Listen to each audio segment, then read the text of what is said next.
Yo no sé cuántos se sienten contentos de estar acá, yo estoy contento de estar acá. Y que el Señor pues sea glorificado, ha sido exaltado a través de los cantos. Ustedes se dieron cuenta que hay una intención a la hora de buscar cantos. Hay una intención a la hora de buscar cantos. Queremos que el nombre del Señor sea exaltado. Yo no quiero que mi carne sea alegrada. Quiero que el Señor sea exaltado, que su cruz sea exaltada, que su sacrificio sea exaltado, que la cruz, el Evangelio, sea expuesto también a través de los cantos. Así que vamos a ponernos de pie, por favor, hermanos. Vamos a tener una lectura un poco extendida.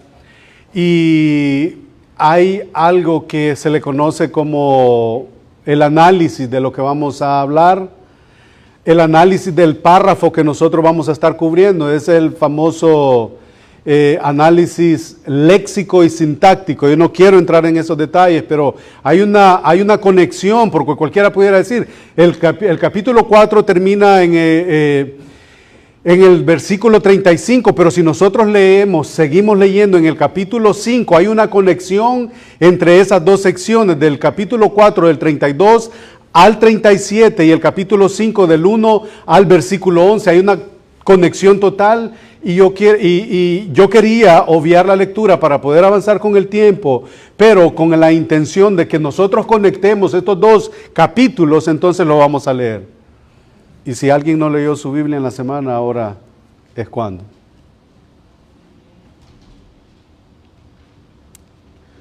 Dice así la palabra del Señor en el versículo 32 del capítulo 4, ahí vamos a iniciar y vamos a terminar en el capítulo 5, versículo 11. Y la multitud de los que habían creído era de un corazón y un alma. Y ninguno decía, ¿lo tenemos? Sí, bueno. Y la multitud de los que habían creído era de un corazón y un alma. Y ninguno decía ser suyo propio nada de lo que poseía, sino que tenía todas las cosas en común. Y con gran poder los apóstoles daban testimonio de la resurrección del Señor Jesús, y abundante gracia era sobre todos ellos. Así que no había entre ellos ningún necesitado, porque todo lo que poseían, heredades o casas, las vendían y traían el precio de lo vendido y lo ponían a los pies de los apóstoles, y se repartía a cada uno según la necesidad. Entonces, José, a quien los apóstoles pusieron por sobrenombre Bernabé, que traducido es hijo de consolación, levita, natural de Chipre, como tenía una heredad, la vendió y la trajo al precio, y trajo el precio y lo puso a los pies de los apóstoles. Capítulo 5. Y ven la conexión, por favor, ubíquense y vean la conexión. Pero cierto hombre, llamado Ananías, con Zafira su mujer, vendió una heredad y sustrajo del precio, sabiéndolo también su mujer, y trayendo solo una parte la puso a los pies de los apóstoles. Hizo exactamente como el otro. Y dijo Pedro, Ananías, ¿por qué llenó Satanás tu corazón para que mintieseis al Espíritu Santo y sustrajeses del precio de la heredad? Reteniéndola, ¿no se te quedaba a ti, si es que era tuya, y vendida, no estaba en tu poder? ¿Por qué pusiste eso en tu corazón? No has mentido a los hombres, sino a Dios. Al oír Ananías estas palabras, cayó y expiró. Y vino un gran temor sobre todos los que oyeron, y levantándose, los jóvenes lo envolvieron y sacándolo, lo sepultaron. Y ahí había una trama. Había algo que había pasado tras escenas. Pasado un lapso como de 3 horas, sucedió que entró Zafira, su mujer, no sabiendo lo que había acontecido. Entonces Pedro le dijo, dime, ¿Vendiste en tanto la heredad? Y ella dijo, sí, en tanto. Y Pedro le dijo, ¿por qué convenisteis en tentar al Espíritu del Señor? He aquí a la puerta a los pies de los que han sepultado a tu marido, y te sacarán a ti. Y al instante cayó a los pies de él y expiró. Y cuando entraron los jóvenes, la hallaron muerta y la sacaron y la sepultaron junto a su marido. Y vino gran temor sobre toda la iglesia y sobre todos los que oyeron estas cosas. Bendito Dios y soberano Señor, hemos leído una sección, Señor, que lejos de tratarse de dinero, se trata de la condición del corazón. Porque, Señor, tuyo es el oro, la plata, toda la creación, la tierra es tuya. No necesitas de mi dinero. Ciertamente hay enseñanzas, Señor, que nos dan luz cómo hacer estas cosas en cuanto a las dádivas y en cuanto a la ofrenda y en cuanto a la intención del corazón. Sí las tenemos, pero en el tiempo que tenemos, Señor, queremos ver que todo esto ha sucedido porque no había temor en el corazón de este matrimonio. Como si lo había en el corazón de aquel hombre que vivía una vida piadosa, que fue muy usado en tus manos para el avance del Evangelio, Señor, en el primer siglo en Jerusalén. Entonces, Señor, ayúdanos a poder considerar que no me puedo esconder de nada ni de nadie, porque en todo lugar y en todo momento y en cada rinconcito estás tú, Señor.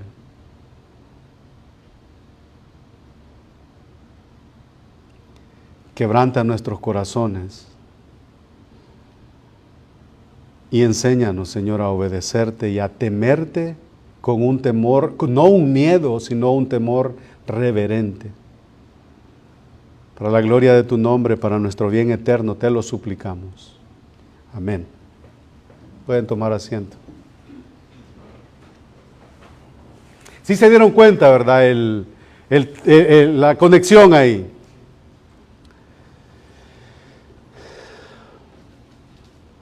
En la sección que cubrimos la semana pasada, vimos que los pudientes de la ciudad, los pudientes de la ciudad, el sumo sacerdote, el jefe de la guardia, los saduceos, acuden a ver qué es lo que está sucediendo en un alboroto que está ahí.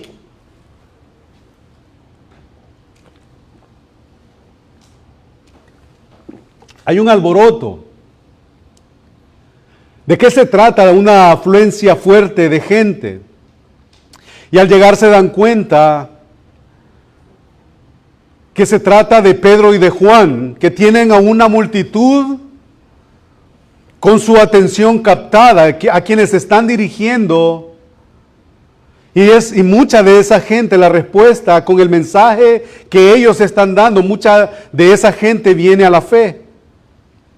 Al ver esto, los pudientes de la ciudad los agarran, los encierran, les hacen un juicio exprés. Ellos tienen que dormir una noche encerrados porque tarde era prohibido hacer un juicio nocturno. Entonces les hacen un juicio, se convencen que no tienen caso en contra de ellos, les están cuestionando cómo es que el milagro de aquel hombre que se arrastraba por la ciudad, lo llevaban a las puertas del templo que se llama La Hermosa, está ahora saltando entre ellos. ¿Cómo es que este hombre está así? ¿Cómo ha sucedido el milagro del cojo? Pero para infortunio de ellos, no hay lugar a dudas que sí ha ocurrido el milagro, aquel hombre que está de pie entre ellos, que ha entrado, como dice el capítulo 4, que ha entrado al templo alabando y glorificando a Dios por lo sucedido, por lo recibido de parte de Dios. Entonces, como no tienen caso en contra de Pedro y de Juan, los ponen en libertad a estos apóstoles, no sin antes amenazándoles de que no sigan hablando acerca de aquel nombre y que peor aún hablen de que ese hombre que habían crucificado ya no estaba en la tumba, había resucitado. Esa es la prohibición que ellos hacen y lo sueltan. Pero como algo risible hasta cierto punto, ellos salen del lugar en donde los habían juzgado y llegan y les dicen, no le cuenten a nadie de lo sucedido. ¿Y qué hacen ellos? Llegan ahí a los familiares, a los que están con ellos y les dicen, ¿saben qué? Esta gente nos ha dicho que callemos esto, pero nosotros les dijimos que es necesario obedecer a Dios antes que a los hombres. Y entonces sucede ahí, continúa el relato y dice que cuando ellos vieron eso, ¿qué hicieron? Fueron a Dios y la oración que hicieron, ¿cómo fue? Una oración que de verdad, soberano Señor. Y ahí empiezan a orar de esa manera, soberano Señor. Mientras en el 27 dice, el del 4:27 dice, porque verdaderamente se unieron en esta ciudad contra su santo Hijo Jesús, a quien ungiste para hacer cuanto tu mano y tu consejo habían antes determinado que sucediera. Y ahí están estos hermanos orando. Entonces el mensaje del Evangelio fue algo que no pudieron detener en el primer siglo. Esa era la intención de los poderosos de la ciudad, que el mensaje del Evangelio no siguiera siendo predicado. Pero el Evangelio no pudo ser detenido en el primer siglo, no pudieron silenciar a la iglesia naciente. Los siglos han pasado y con ellos han habido persecución, ha habido amenazas, y si nosotros leemos un poco o escuchamos algunas cosas con respecto a este tema, nos damos cuenta que hay gente que está siendo perseguida, que está presa y que están ahí sufriendo por causa del Evangelio. Ha recibido persecución, han habido amenazas, ha habido opresión, ha habido oposición, pero el mensaje ha sido imparable por el maravilloso Señor del mensaje, y el mensaje no va a ser silenciado. Entonces los apóstoles hicieron público lo que había sucedido en el juicio en su contra. Y lo que hacen con todos es invocar el nombre de Dios y dicen, soberano Señor. Tú permitiste que la iglesia naciera, tú derramaste al Espíritu Santo sobre aquellos que estaban reunidos, que eran 120. Ese mensaje ha sido extendido, sigue siendo predicado, y tú permitiste que este cojo fuera sano, y también permitiste que Pedro y que Juan fueran apresados. Entonces, eso es reconocer al Dios soberano, y dicen, soberano Señor. Y la petición que hacen no deja de ser menos impactante, y la oración de ellos es que están pidiendo que con denuedo hablen la palabra de Dios. Y después que han orado, el lugar en donde ellos están reunidos tembló y hablaban con denuedo esa palabra.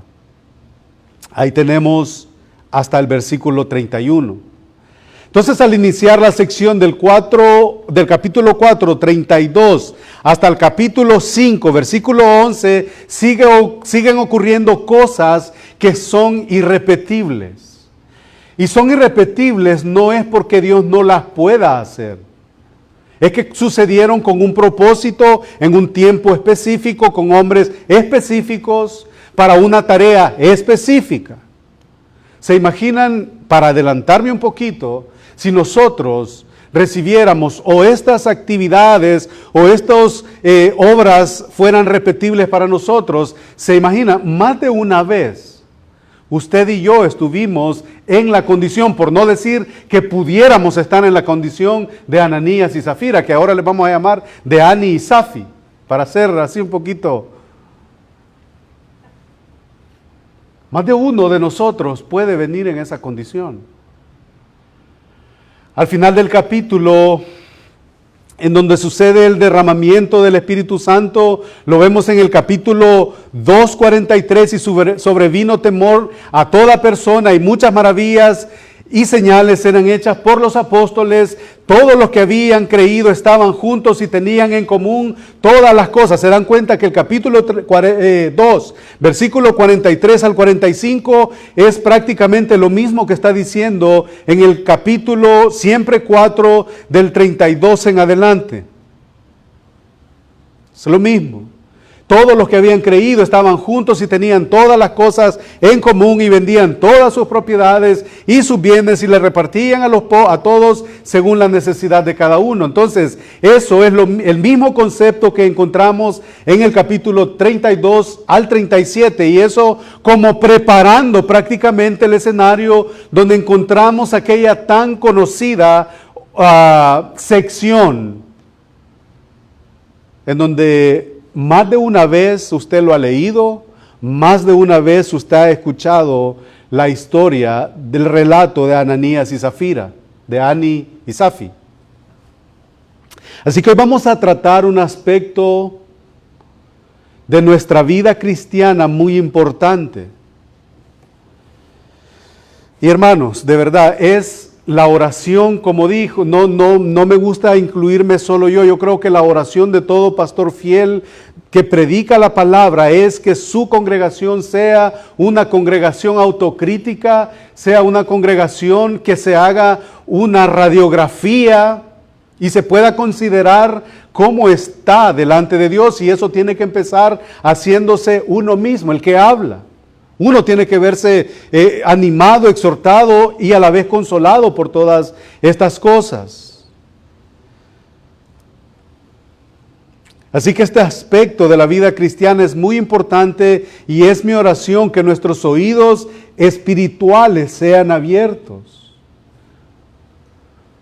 Porque la sección que tenemos ahí, de verdad, yo no sé qué pasaría si todavía eso fuera repetible para nosotros. Como dije, ¿cuántos de nosotros hubiéramos caído muertos ya?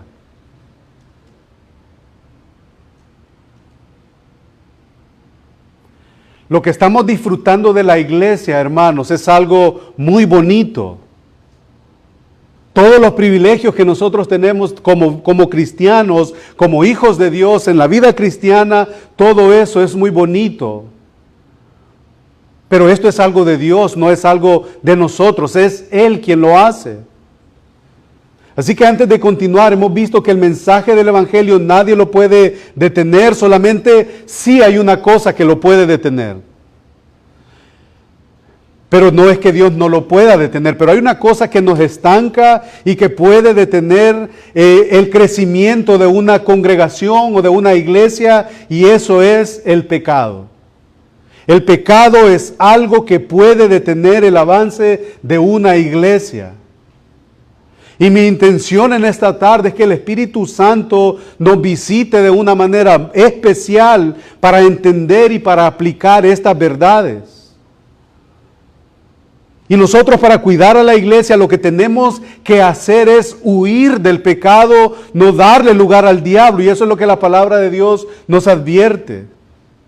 No practiquen el pecado, resistan al diablo y el diablo huirá de vosotros. Y para poder hacer eso, nosotros necesitamos tener algo en nuestro corazón, y eso es, ¿cómo se llama el tema? Ahí dice, nos equivocamos ahí ahí dice, era temor de Dios. Eso es lo que nosotros necesitamos para contrarrestar los ataques del enemigo, un enemigo que es astuto y que es poderoso. El enemigo, Satanás. Para cuidar la iglesia tenemos que huir del pecado, resistirlo, y huirá de nosotros. Pero necesitamos, para poder hacer eso, tenemos que tener temor de Dios.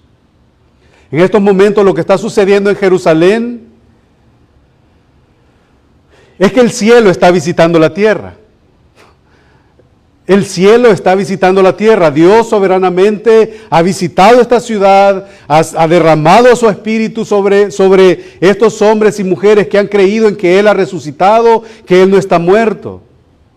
Dios ha introducido a una multitud de hombres y de mujeres a su espíritu a morar en ellos. Eso es especial. Dios había revolucionado la vida de la iglesia. Y lo que sucede inmediatamente después de la salvación, Dios pasa a ser nuestro Señor. Y lo que sucede cuando Dios se vuelve nuestro Señor, cuando Dios nos visita a través de su Espíritu, eso permite que haya un cambio en nosotros. Y lo que sucede es que eso se debe notar. Se debe de notar. Se debe de notar. Hay marcas que nos van a distinguir como creyentes. Hay frutos en nuestras vidas que nuestras vidas van a ofrecer que significan que realmente hemos tenido un encuentro con Él. Y cualquiera podría decir, este ya va de santulón. Piense lo que quiera, esas son las demandas de la Escritura, del Evangelio. Y que si las cumplo todas, estamos en ese proceso y estamos luchando en contra del pecado. No tienen frente a ustedes alguien que tiene una aureola. No, pelón es que soy. No, estamos luchando en contra de todas esas cosas. Hechos 32 al 35 entonces nos muestra algunas marcas de lo que estaba sucediendo en aquella iglesia que estaba llena del Espíritu Santo. Y una de las cosas que ya descubrimos del 32 al 37 en el capítulo 4 es que había un amor que se conoce como un amor ágape. Un amor que no esperaba nada a cambio. Una de las cosas que había, eso era ese tipo de amor. Recordemos, en la Escritura encontramos 4 tipos de amor. No vamos a ir más allá, pero aquí está uno de ellos. Había el amor fileo, el amor eros y el amor, ¿cuál es el otro? Filial. Gracias, hermano. Estamos ahí. Tenemos eso. Estos hermanos están llenos de un amor incondicional, del amor ágape, amor de verdad, amor ágape es el amor que Dios muestra para nosotros. Y eso era lo mismo que estaban haciendo estos hermanos. Y ese amor no es como el mundo lo ofrece. No es como el mundo lo ofrece. El amor ágape es el amor que da sin esperar nada a cambio. No es como el mundo lo ofrece. El amor que el mundo ofrece es, si vos me llamás, yo te llamo. Si vos me felicitás para mi cumpleaños, pues yo también te felicito. Si no, pues yo no lo hago.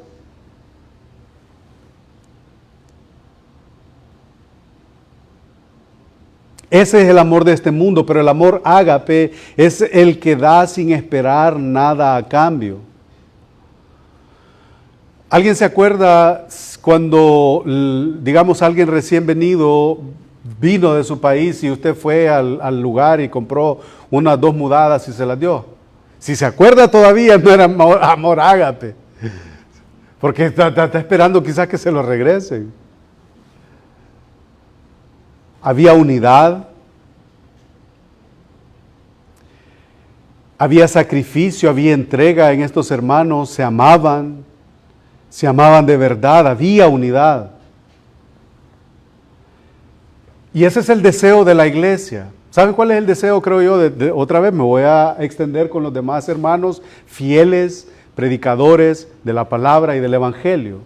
Aquellos hermanos que cuando alguien les visite en sus iglesias, la gente que les visite pueda salir por las puertas y decir, qué bonito ahí se sintió el amor, me sentí acogido, me sentí bienvenido, me sentí atendido, me sentí bien recibido. Ese era un tipo de amor que estos hermanos estaban experimentando. Aquí hay unidad. Porque lo contrario, podemos estar juntos.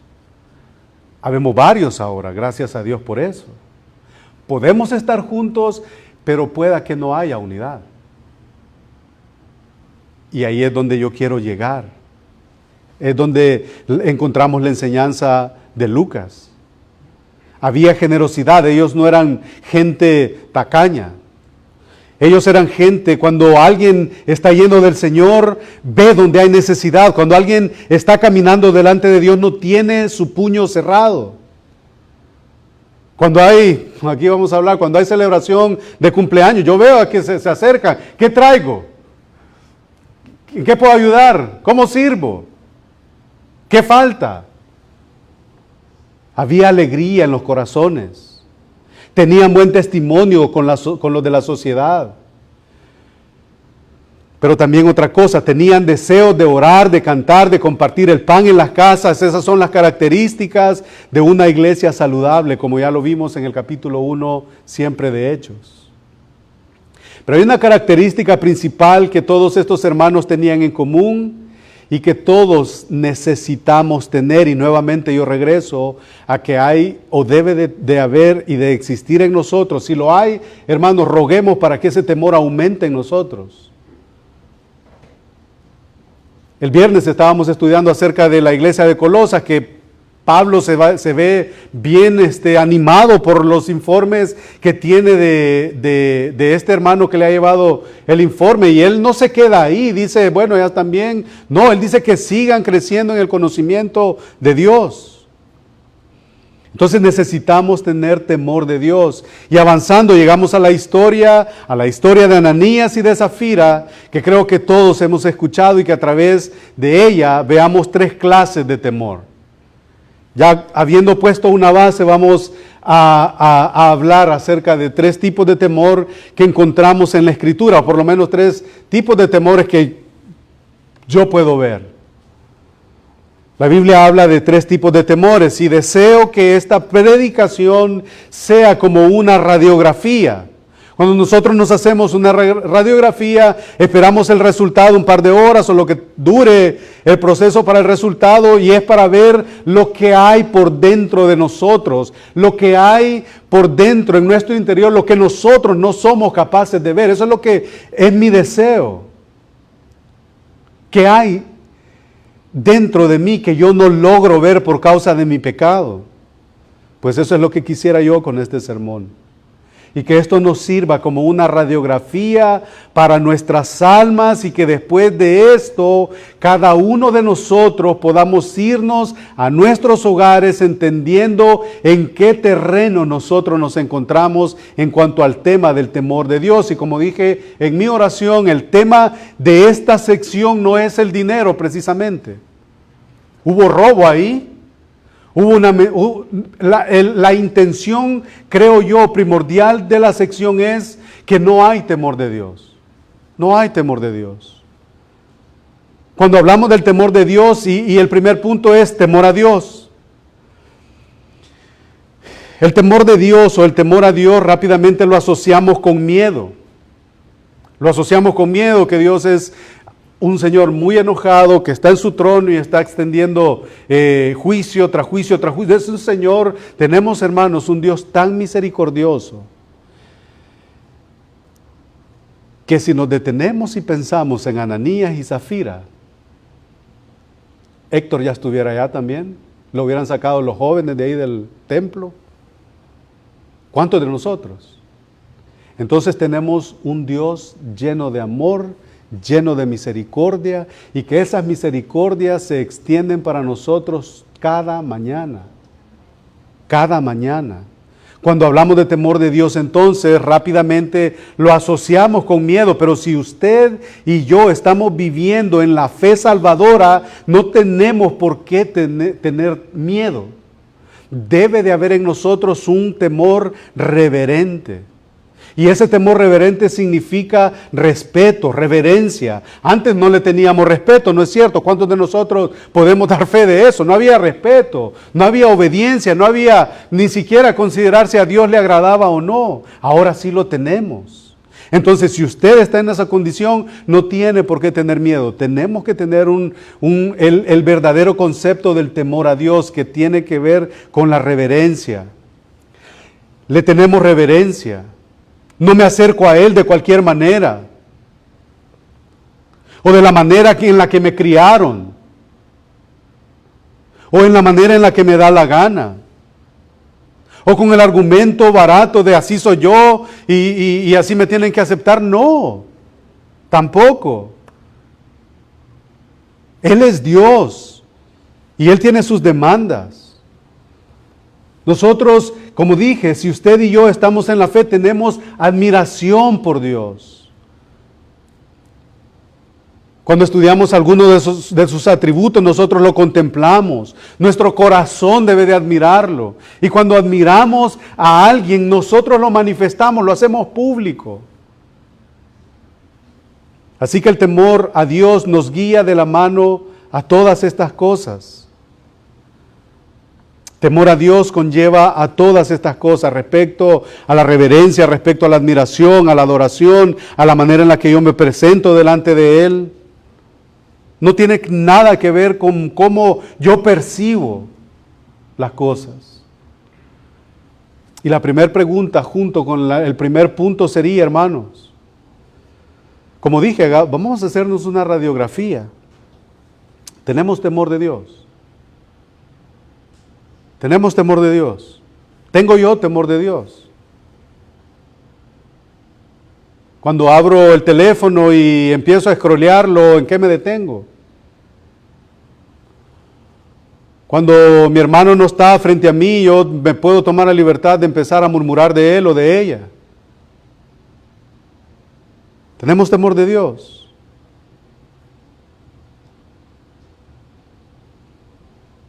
Dios nos está observando. No podemos escapar de su presencia. Aunque mi esposa no esté enfrente, aunque su esposo no esté enfrente, Dios sí está enfrente y nos mira. Aunque mi patrón no esté enfrente, Dios sí me ve. Y una definición de ese temor podría ser, y la encontré por ahí, que el temor a Dios es la consecuencia, es la conciencia continua de saber que Dios me observa en todo tiempo. El temor a Dios es la conciencia continua de saber que Dios me observa en todo tiempo. Y de ahí la famosa frase aquella, coram Deo. Coram Deo. ¿Cuántos la han escuchado esta palabra? ¿Cuántos hemos escuchado esta palabra? Coram Deo. Ahí está. Que significa que estamos delante de la presencia de Dios. Coram Deo. Dios está viéndonos en cada detalle, en todo tiempo. Ahora cuando usted se levantó a hacer su café, cuántas azúcares le puso, si le puso miel o lo que... Él lo sabe todo, ¿se imaginan? Él lo sabe todo. Cuando decimos que Él es soberano, nosotros sabemos que se trata de todo. Él es omnipresente, es omnipotente, es todo poder. Lo sabemos. El salmista entendió perfectamente esto cuando en el capítulo 139, versículos del 1 al 6, mire lo que dice. Salmo 139, versículos del 1 al 6. Oh Jehová, tú me has examinado y conocido. Tú has conocido mi sentarme y mi levantarme. Por eso estoy diciendo yo que ¿cuántos panes franceses se comió ahora en la mañana? Pues que todo no se le escapa de su sabiduría. Tú has conocido mi sentarme y mi levantarme. Has entendido desde lejos mis pensamientos. O sea, esto es reconocer que de la presencia de Dios yo no puedo huir. Versículo 3. Capítulo 139 de Salmos, versículos del 1 al 6. Tú, oh Jehová, tú me has examinado y conocido. Tú has conocido mi sentarme y mi levantarme. Has entendido desde lejos mis pensamientos. Has escudriñado mi andar y mi reposo, y todos mis caminos te son conocidos. Pues aún no está la palabra en mi lengua, y he aquí, oh Señor, tú la sabes toda. Detrás y delante me rodeaste y sobre mí pusiste tu mano. Tal conocimiento es demasiado maravilloso para mí, alto es, no lo puedo comprender. ¿Se imagina?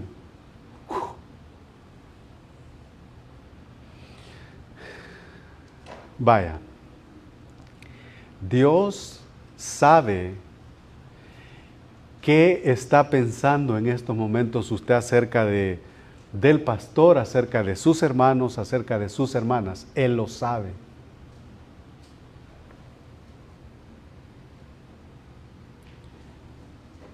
Cuando tenemos temor de Dios, ¿qué hacemos? ¿Qué hace usted si tiene temor de Dios? ¿No es cierto que cuida su vida? Cuida su testimonio. Porque su vida y mi vida está delante de Él. A veces tenemos tiempos a solas y esos tiempos a solas son buenos. Yo he compartido a veces que me dicen que voy a ir a un lugar de aquí a 2 horas de acá. Yo disfruto ir solo y disfruto ir pensando, disfruto ir considerando las cosas, disfruto ese tiempo a solas, pero como puede ser beneficioso, también puede ser peligroso. Si yo no considero que la presencia de Dios está delante de mí, que oigo, que miro, que pienso. Mis llamadas telefónicas, ¿de qué se tratan? ¿De animar o de derribar?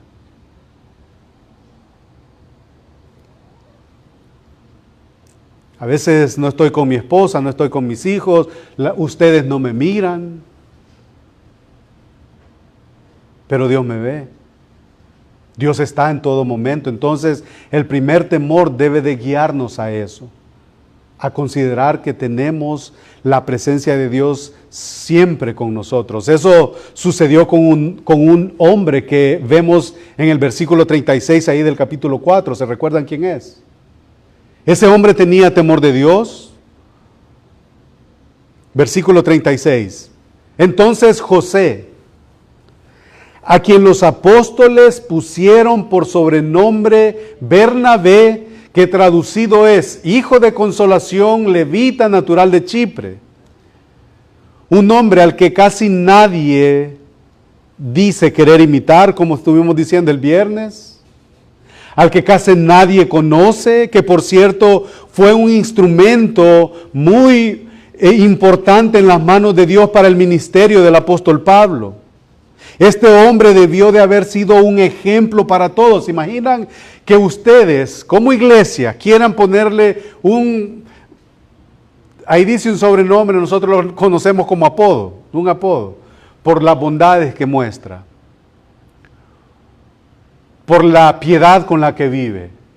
Eso fue lo que sucedió con este hombre. Era un hombre que vivía delante de Dios, tenía temor de Dios. Este hombre, como dije, debió de haber sido un ejemplo. Este hombre era una bendición para aquellos con quienes se rodeaba, al punto que el texto nos dice que su sobrenombre, que su nombre, pues correcto o verdadero, era José, pero tal vez por sus cualidades piadosas, la iglesia, el pueblo le pusieron un apodo, y el apodo era Bernabé, que significa hijo de consolación.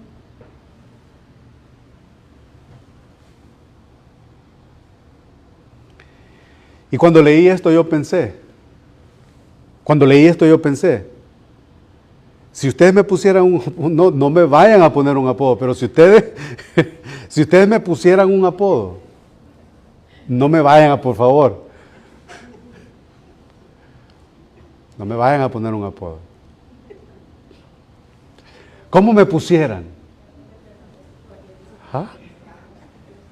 O sea, estoy ahí filosofando. ¿Cómo nos pusieran? No, va, déjenme a mí en paz. ¿Cómo le pusieran a usted? ¿Cómo nos pusieran a nosotros? Si la iglesia nos pusiera un sobrenombre, tomando en cuenta sus cualidades y las mías, las cualidades que a usted y a mí nos identifican, ¿cómo nos pondrían? A este hombre le pusieron hijo de consolación. No es así. Este hombre estaba lleno de Dios, era generoso, era servicial, era humilde, fue clave en el inicio del cristianismo, estuvo ahí con Pablo. Hubo un momento, de hecho, que este hombre, Bernabé, tuvo una discusión con el apóstol Pablo cuando se convirtió. El apóstol Pablo quería predicar y la pasión de él era predicar. El mayor evangelista después del Señor quería predicar. Este hombre era una llamarada. Entonces Bernabé traía a un muchacho que se llamaba ¿cómo? Juan Marcos. Juan Marcos estaba ahí como que venía y se sentaba a la iglesia y estaba bastante tiempo con el teléfono, estaba pensando ahí si iba a ir al mall o no iba a ir al mall en la tarde o si iba a ir a la playa.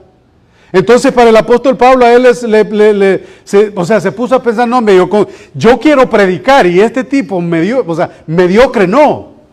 Tuvo una discusión con Bernabé.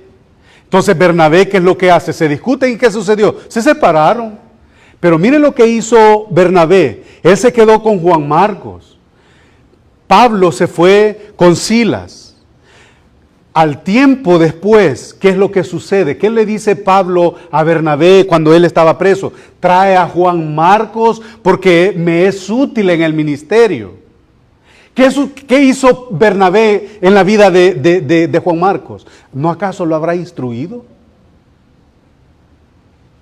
Y que después lo vemos, tráeme al muchacho, ya no es aquel que se la pasaba en el teléfono, que estaba bostezando todo el culto, no, ya no es ese, tráemelo, porque me es útil en el ministerio.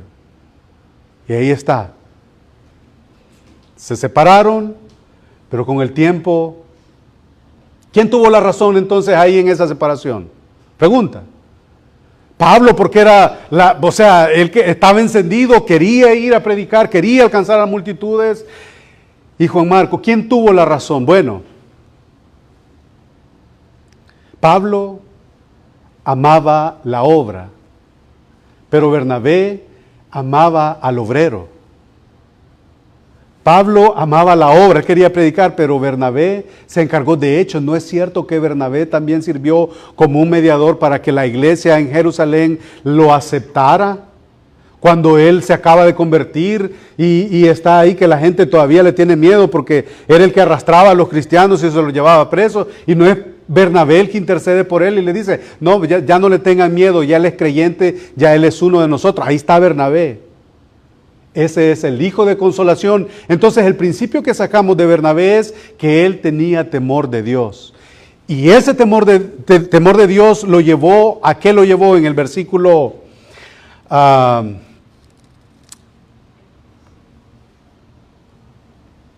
36, como he dicho. Dice el versículo 36, y entonces José, a quien los apóstoles le pusieron por sobrenombre Bernabé, que traducido es hijo de consolación, natural de Chipre, como tenía una heredad, la vendió y trajo el precio y lo puso a los pies de los apóstoles. Hizo algo que prácticamente lo que el corazón de él gritaba es que quería ayudar a los demás. Un corazón dadivoso. Bernabé era un hombre que no solo tenía conceptos en la mente, no solamente había escuchado la preciosa palabra del Evangelio, no solamente tenía una buena teología en la mente. Y está bien tener esas cosas, doctrina, teología, pero eso no es suficiente. Muéstrame tus obras y háblame de tu fe. Hizo algo que significaba y gritaba, quiero ayudar a los demás. No solamente tenía conceptos en su mente, sino que aparte de la buena teología, de la buena doctrina, que son buenas, tenía el Evangelio, amaba a sus hermanos. Eso es lo que el hermano Luis nos vive siempre recalcando. Amémonos entre nosotros. Bernabé era un hombre que no solamente era palabras, era hechos. Él sabía que había necesidad.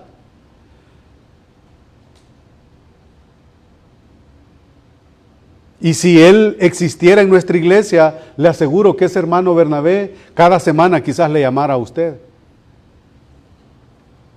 Quizás nos llamara por teléfono este hermano. Y me avergüenza, ¿sabe por qué? Porque yo me desconecto de ustedes. Yo. ¿Usted? ¿Está en conexión con sus hermanos, hermanas? Ah, no, pero es que no me llama. Nadie dijo que ella o él le tiene que llamar a usted. Usted le llama, es la pregunta.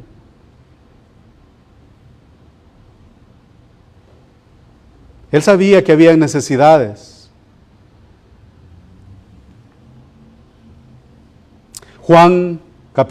Primera de Juan, capítulo 3, versículo 17, por favor, búsquelo conmigo. El tiempo ha volado y me temo que no vamos a terminar ahora. Primera de Juan, capítulo 3, versículo 17. Pero el que tiene bienes de este mundo y ve a su hermano tener necesidad y cierra contra él su corazón,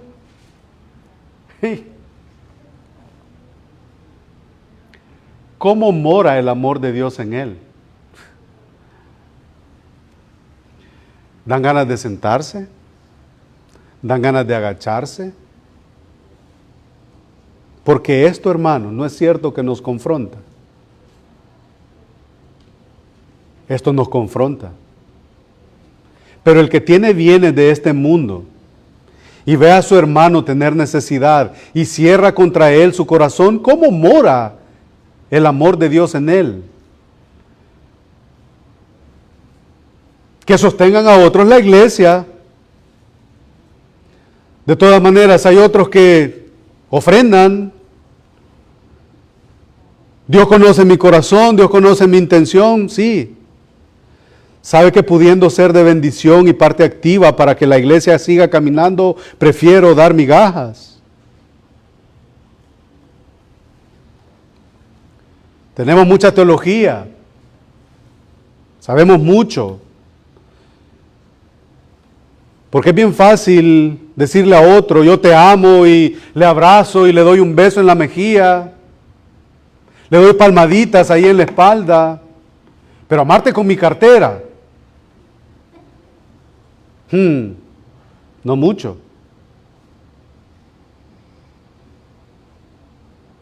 Él no lo ha hecho buscando nada a cambio. Por eso el texto dice que él vendió una propiedad y ¿qué hizo? La trajo, de todo lo agarrado, lo trajo a los apóstoles. Y los apóstoles, más adelante, por favor tengan paciencia, vamos a llegar cómo era la administración del dinero en Hechos 6. Vamos a ver ahí cómo es que esto se llevaba a cabo. No es que iba a haber una distribución a lo loco, no, había un establecimiento. Entonces este hermano Bernabé no buscaba nada a cambio, había temor en él, amaba a sus hermanos, amaba a la iglesia. Pero a continuación sucede un cambio. Pasamos al capítulo 5 y yo creo que con eso vamos a ir ya cerrando. Lucas mete a otros protagonistas a su historia. Pero cierto hombre, ese pero introduce ya de por sí un antes. Habló de Bernabé, que este hombre natural de Chipre y todas estas cosas, puso a los pies de los apóstoles algo que había vendido, tenía una heredad, la vendió y trajo el precio y lo puso a los pies de los apóstoles. Pero un hombre llamado Ananías, con Zafira, su mujer, vendió una heredad y sustrajo del precio, sabiendo también su mujer, y trayendo solo una parte, la puso a los pies de los apóstoles. Este tipo de temor, llegando al punto número 2, es temor a los hombres. Temor a los hombres, al qué van a decir. Hay un matrimonio que ¿qué quería? Este matrimonio quería alabanza, quería la admiración de la iglesia, quería la alabanza y la admiración del hombre. Ellos conocen el caso de Bernabé, su antecesor, que el que vendió y trajo todo lo que había pasado, todo lo que había agarrado de su propiedad que había vendido allá en El Salvador, en México, donde sea. Ellos conocen el caso de Bernabé, Safi y Ani. Van a su casa después del culto, elaboran un plan. Tenemos un terrenito allá, tenemos una propiedad. Ponela ahí en Marketplace o ponela en, ¿cómo se llama la otra aplicación? Bien saben, bien saben dónde. Entonces ahí, póngala ahí, la propiedad, pongámosla. Nos van a dar tanto, pero solo le vamos a llevar tanto a los apóstoles. El problema no fue el dinero, el problema fue que no había temor en el corazón de ellos y lo que querían era una aprobación del hombre.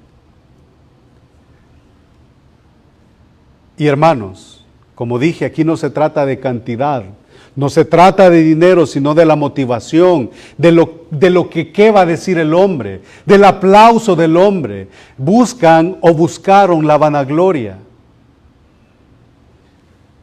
Y esa vanagloria tiene que ver con tantos aspectos en nuestra vida cristiana. Ponemos la mejor cara. Yo no sé si ustedes tienen redes sociales, ustedes se dan cuenta y dicen, híjole, esta muchacha, ¿por qué no se maquilló antes de la foto? No, primero hay que arreglarse para mostrar algo, para una gloria vana gloria, la mejor cara, el mejor pose. ¿Cuál es tu lado? No, este es el mío. Y ahí están, ahí estamos.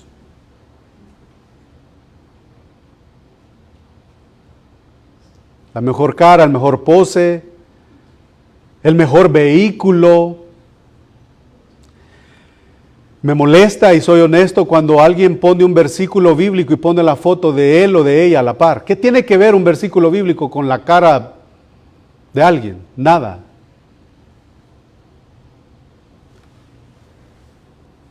A ver cuántos likes me caen. Mis zapatos nuevos. Mis logros, todo eso es lo que llenó el corazón, el diablo de Ananías y Zafira. Todo eso es vanagloria.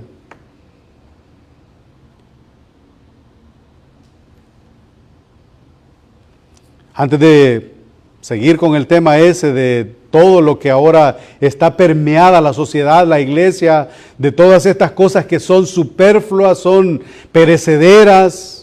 Estamos en un lugar y nosotros arreglamos ahí la mesa para tomar una foto y después colgarla, pero ¿por qué no mostramos el desorden y el relajo que tienen mis hijos en la mesa? ¿No es acaso eso es así? Pues, ¿qué es eso? Pero ¿sabe qué? Mostramos una imagen que no es real. Y como he dicho, yo no estoy mostrando una imagen que es contraria al... No, yo lucho con eso y todos tenemos que luchar con eso. De hecho, cuando nos invitan a predicar, si la iglesia es grande, si la iglesia es numerosa, ha pasado, me han invitado, hemos llegado a un lugar y seguramente en ese lugar hay varios que conocen más que yo, están mejor preparados que yo. Y si yo me pongo nervioso por el qué van a decir ellos, ¿por qué lo hago? Porque soy un gran orgulloso. Soy un gran orgulloso porque no quiero que verme mal, no me quiero ver ignorante ante ellos. Pero si es una iglesia pequeña que tienen ahí unas cuantas sillas y ahí yo voy como una máquina, como un león, aquí les voy a exponer el evangelio. Sí, todo eso es, ¿ven por qué estoy diciendo que todos luchamos con eso? Todos.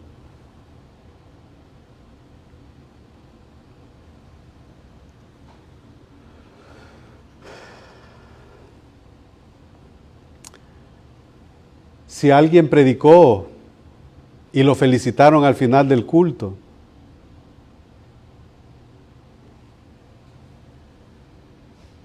tengo que cuidar mi corazón. Pero ¿sabe qué pasa también? Que si nadie me dice nada, no es cierto que mi corazón se puede, y no veo la hora para agarrar el carro y subirme e irme, de vergüenza. No lo estoy haciendo para el Señor, lo estoy haciendo para los hombres y quiero la aprobación de los hombres. Eso sucedió con Ani y Safi. Querían una admiración, querían un aplauso, pero como el Espíritu de Dios mora en la iglesia, se ha derramado en Pablo, en todos ellos, ¿qué sucede? El Espíritu Santo da discernimiento a la iglesia. El Espíritu de Dios mora en ellos. ¿Y saben qué sucedió con Ananías y con Zafira? Sucedió algo que ellos no esperaban, no tenían temor de Dios, no esperaban que esto sucediera, pero ellos tenían un discernimiento en donde le dice Pedro a Ananías en el capítulo 5, versículo 1. Pero cierto hombre llamado Ananías, con Zafira su mujer, vendió una heredad y sustrajo del precio, sabiéndolo también su mujer, y trayéndolo solo la puso a los pies de los apóstoles. Y dijo Pedro a Ananías, ahí está. ¿Por qué llenó Satanás tu corazón para que mintieses al Espíritu Santo y trajeses el precio de la heredad? Y aquí, con este texto, va a ser tema para otra ocasión, pero aquí nosotros podemos ver que el Espíritu Santo es una persona, no es un aire o no es un poder como llaman los testigos de Jehová, como una fuerza sobrenatural. No, es una persona. El Espíritu Santo es una persona a quienes Ananías y Zafira mienten. Ellos querían aparentar que eran iguales que Bernabé, que estaban haciendo lo mismo que Bernabé había hecho. Sabemos que no es igual. Parecía igual, pero no era igual. También vendieron la propiedad y no trajeron. Y como el Espíritu de Dios da capacidades, da discernimiento, da sabiduría, da inteligencia. Y es por eso que acabo de mencionar Hechos 6, en donde ahí nosotros vamos a ver cómo todo esto se manejaba. Él buscó a Pedro y le dice, Pedro, ahí como con síntomas de piedad, Pedro, ¿cómo es posible que en la iglesia, que en el pueblo de Dios haya necesidad? No es posible. Yo acababa de vender aquella heredad y ¿sabes qué? Aquí está el dinero. Pero el Espíritu de Dios habilitó a Pedro y lo confronta. Asegúrate de que la iglesia sepa lo que yo traje.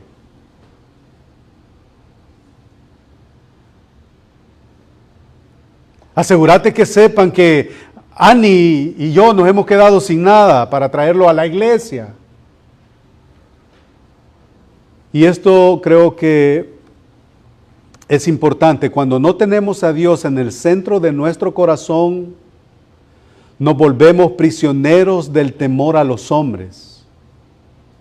Cuando no tenemos a Dios en el centro de nuestro corazón, el temor a Él, nos volvemos prisioneros del temor a los hombres. ¿Qué van a decir?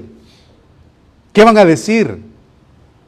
Y valdría la pena entonces preguntarle a nuestro corazón, ¿por qué hacemos lo que hacemos? ¿Por qué yo, cuando estoy cantando al Señor, yo elevo una nota más o quiero cantar más duro? ¿Lo estoy haciendo para oírme o lo estoy haciendo para mostrarle al Señor, Señor, esto es lo mejor que yo tengo para adorarte? Esta es mi mejor voz, está fea, pero esto es lo mejor que yo tengo. Preguntémosle a nuestro corazón por qué hacemos lo que hacemos.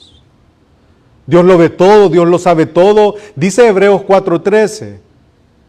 Y no hay cosa creada que no sea manifiesta en su presencia. Antes bien, todas las cosas están desnudas y abiertas a los ojos de aquel a quien tenemos que dar cuenta. Hace un rato, temprano, cité el Salmo 139, capítulos del 1 al 6, entonces siempre en el mismo capítulo, pero del versículo 7 al 10 dice, ¿a dónde me iré de tu espíritu? ¿A dónde huiré de tu presencia? Si subieres a los cielos, allí estás tú, y si en el Seol hiciere mi estrado, ahí tú estás. Me tomaré las alas del alba y habitaré en el extremo del mal. Aún allí me guiará tu mano y me asirá tu diestra. No podemos escapar de la presencia de Dios, hermanos. Ni nuestros pensamientos, ni nuestras acciones, ni nada. Cuando estamos mal con otros, cuando yo estoy mal con un hermano, el hermano pueda que no lo sepa, pero Dios lo sabe. Cuando yo murmuro de mi hermano, pueda que mi hermano no se dé cuenta o mi hermana no se dé cuenta, pero Dios sí lo sabe. Dios es el oyente silencioso en nuestro hogar, cuando todas esas cosas pasan. ¿Qué pasó con Ananías y Zafira? Ellos se dejaron persuadir por Satanás. Versículo 3 del capítulo 5. Y dijo Pedro a Ananías, ¿por qué llenó Satanás tu corazón para que mintieseis al Espíritu y sustrajeses del precio de la heredad? Iglesia, hay algo que se conoce como la decadencia moral. La decadencia moral es todo lo que nosotros tenemos a nuestro alrededor, en donde ya no importa el estándar antiguo, el estándar bíblico, ya todo da igual, si me percibo perro, pues soy perro, si me percibo mujer, soy mujer, ya no hay moral. Ya no hay nada de eso. Eso se llama decadencia moral. Pero también hay algo que se llama y se conoce como decadencia espiritual. Y eso es muy posible que le sucedió a Ananías y a Zafira. Sufrieron de decadencia espiritual, poquito a poco. Poquito a poco. No me interesa estar presente en la adoración al Señor, no me importa llegar tarde. Dejo de orar poco a poco. Dejo de leer la Biblia poquito a poquito y nos alejamos gradualmente de la presencia del Señor y de la comunión con Él. Brotó una raíz de amargura y en lugar de desaparecerla, en oración esa raíz de amargura puede crecer y puede florecer. Puede existir la falta de perdón y hay un momento en donde la relación se rompe y se enfría totalmente, lo que le sucedió a Ananías y a Zafira, y Pedro le dice, ¿por qué te dejaste minar el corazón por Satanás? Dejaste de congregarte, dejaste de orar, dejaste de hacer esto, de hablar con tus hermanos, dejaste de buscarlos. Se llenaron del mundo y el diablo es tan real, hermanos, como usted mismo y como yo mismo. El diablo es tan real como usted y como yo. Y él ha venido a matar, a hurtar, matar y a destruir. Esa es la labor del enemigo y ese enemigo, ya dije, es poderoso. No debemos descuidarnos, hermanos. ¿Sabe por qué? Porque estamos en medio de una guerra espiritual. Si nos separamos de Dios, no vamos a poder con ese enemigo. No vamos a poder. La Escritura dice, todo lo puedo en Cristo que me fortalece, Filipenses 4. También la Escritura nos enseña acerca de ponernos toda la armadura de Dios. También la Escritura nos enseña en Santiago 4, del 7 al 8, someteos pues a Dios, resistir al diablo y huirá de vosotros. Acercaos a Dios y Él se acercará a vosotros. Pecadores, limpiad las manos y vosotros los de doble ánimo, purificad vuestros corazones. Ahí está. ¿Queremos ser animados? Ahí está. Y tenemos ahí, por lo menos, vamos a quedarnos ahí con estos dos puntos. El temor de Bernabé, Su corazón estaba lleno de temor delante de Dios. El corazón de Ani y de Safi, no. Ananías y Zafira poco a poco se fueron, querían gloria de los hombres, querían vanagloria de esta vida, querían, cuando van a la conferencia, querían tomarse fotos con su gel y subirla. Querían, si andaban tomando fotos, ponerse enfrente para asegurarse de que la gente los conozca. Querían gloria de hombres. Querían púlpito. Querían el aplauso. Y solo para un adelanto, para la próxima semana vamos a ver el tercer temor. Versículo 7. Pasado un lapso como de 3 horas, me imagino yo que Ananías le dijo a Zafira, Zafira, ¿sabes qué? Te vas vos en el pick-up, yo me voy a ir en el otro carro y llegaste después de 3 horas. Ahí llegaste y hacete como que la que no sabes. Pasado un lapso como de 3 horas, llévate a los niños. O me llevo yo a 2, te va uno vos. Pasado un lapso como de 3 horas, sucedió que entró su mujer no sabiendo lo que había acontecido.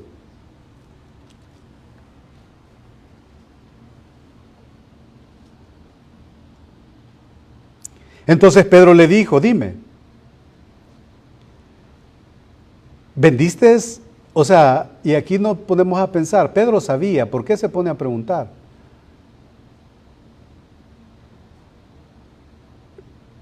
¿Por qué vendisteis en tanto la heredad? Y ella dijo, sí, en tanto. Y Pedro dijo, o sea, la misma cifra que dijo Ananías, la misma cifra dijo Zafira.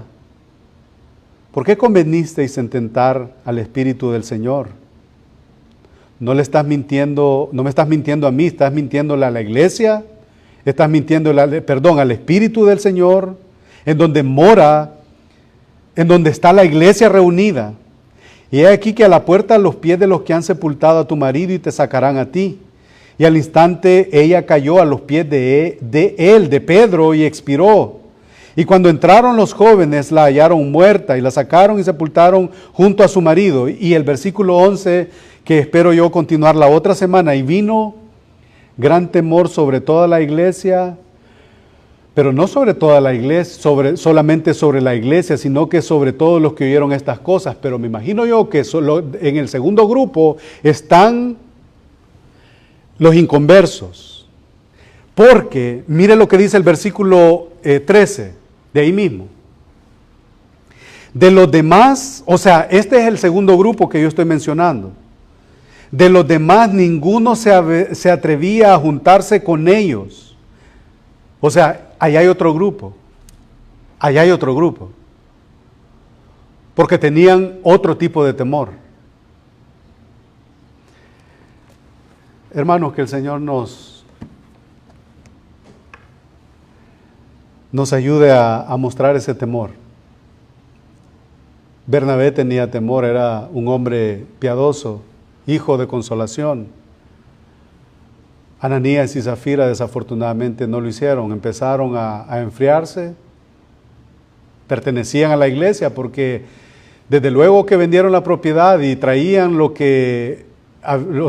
traían cierta cantidad de dinero, o traían el hecho era porque se consideraban parte de la iglesia.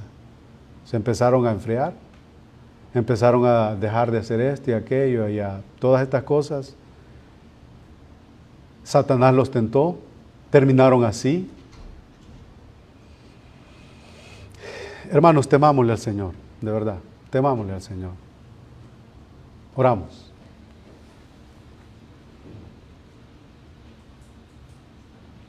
Gracias, Señor, por tu palabra.